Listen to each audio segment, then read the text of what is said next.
wabarakatuh.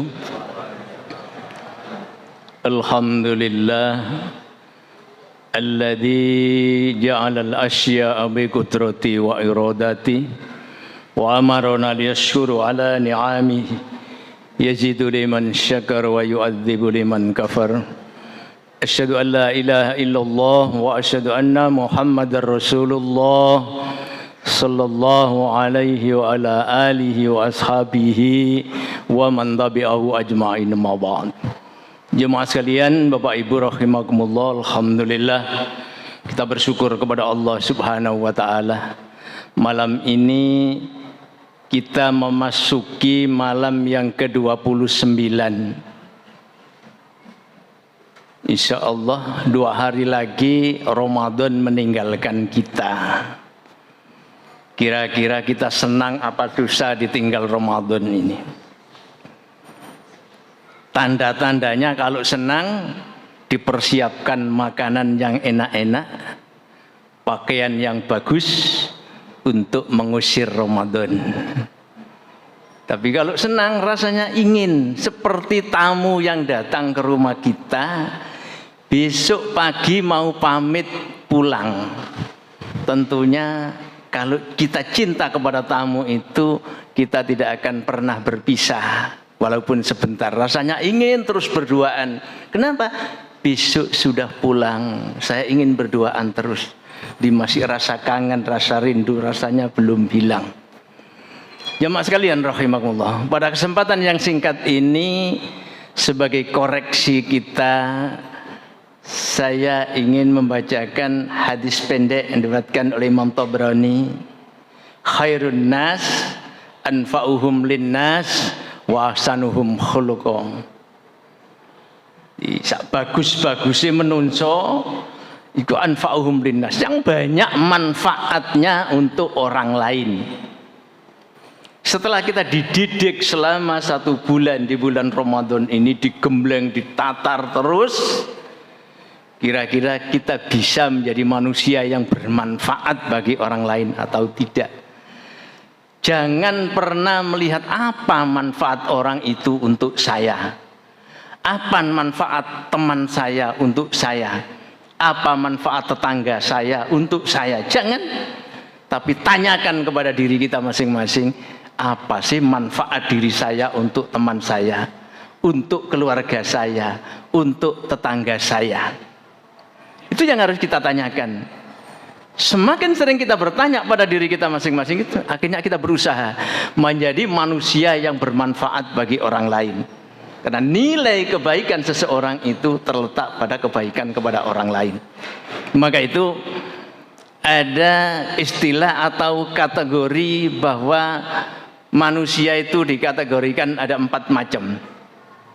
Ada kategori manusia wajib, ada kategori manusia sunnah, ada kategori manusia makruh, ada kategori manusia haram. Kategori manusia wajib ditandai dengan kehadirannya itu menyejukkan orang lain. Hadirnya di tengah-tengah kita menyenangkan hati kita. Ucapannya menyenangkan, selalu memberikan solusi-solusi apabila menghadapi masalah. Jadi kelembutan hatinya itu benar-benar luar biasa, sehingga dirindukan. Ketika ada menyenangkan, ketika tidak ada itu selalu dirindukan. Itu tanda manusia wajib. Misalnya kalau kita di rumah, keberadaan kita ini keluarga, kita merasa senang, istri, suami senang, anak-anak merasa tenang, ya, kerasan di rumah. Ketika tidak ada selalu bertanya, selalu ditanyakan, ya kapan ibu pulang, bu, kapan ayah pulang, ditanyakan terus. Kenapa? Selalu dirindukan, karena keberadaan menyejukkan hati. Di tengah-tengah masyarakat pun juga demikian. Ketika rapat RT, orang yang kategori wajib itu datang, orang senang. Alhamdulillah sampai bisa datang. Senang semuanya. Ketika tidak datang, orang banyak yang bertanya, kemana dia? Kenapa tidak datang? Dan seterusnya.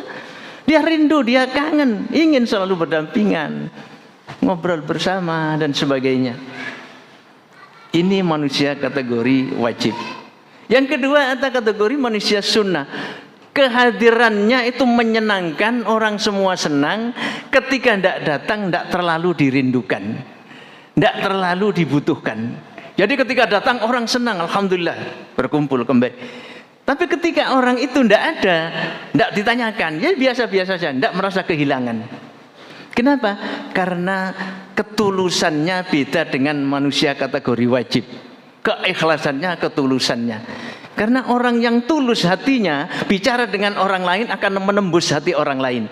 Ucapannya akan bisa menembus hati orang lain ketika orang itu tulus, ikhlas.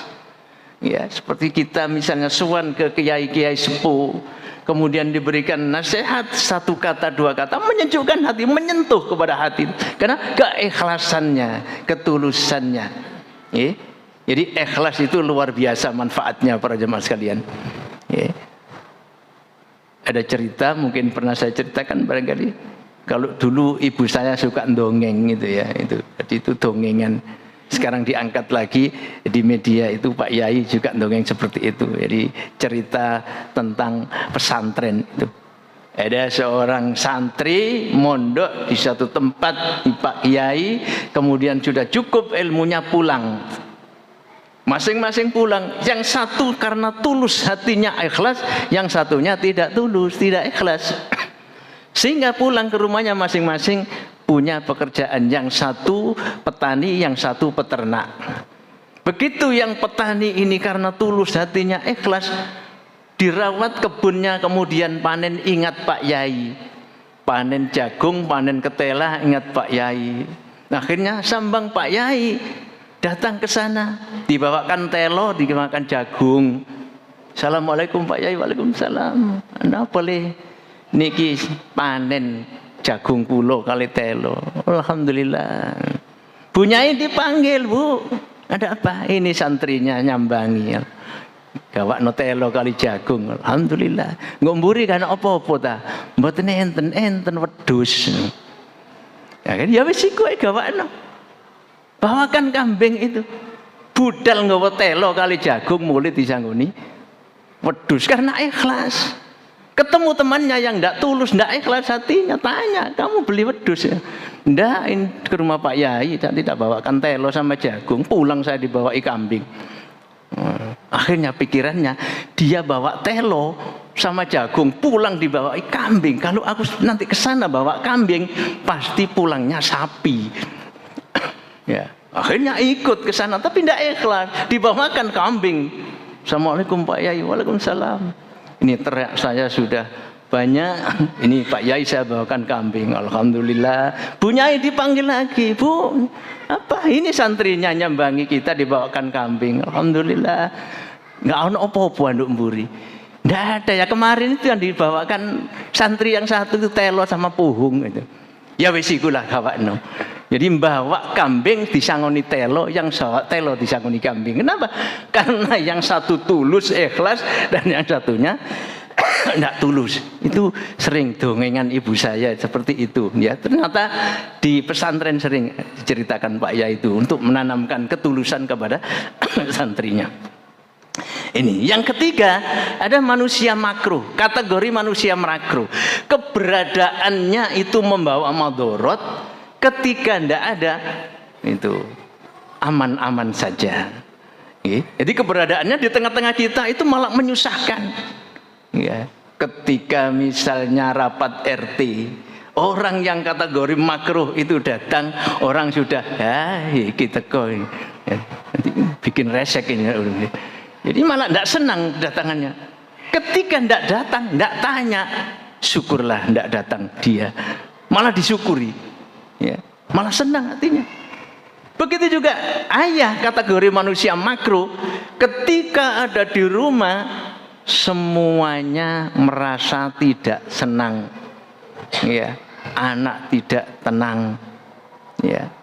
Begitu berangkat kerja, anak, istri, pembantu kumpul di rumah nonton TV tenang, senda gurau bersama. Sore hari klakson mobil terdengar tin.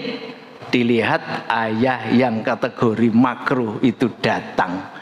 Langsung istri masuk kamar, pembantu ke belakang, anak loncat lari ke rumah tetangga. Kenapa? Keberadaannya justru tidak menyenangkan. Nek gak ono nenangno hati. Itu kategori manusia makruh. Yang keempat, yang terakhir, kategori manusia haram. Apa?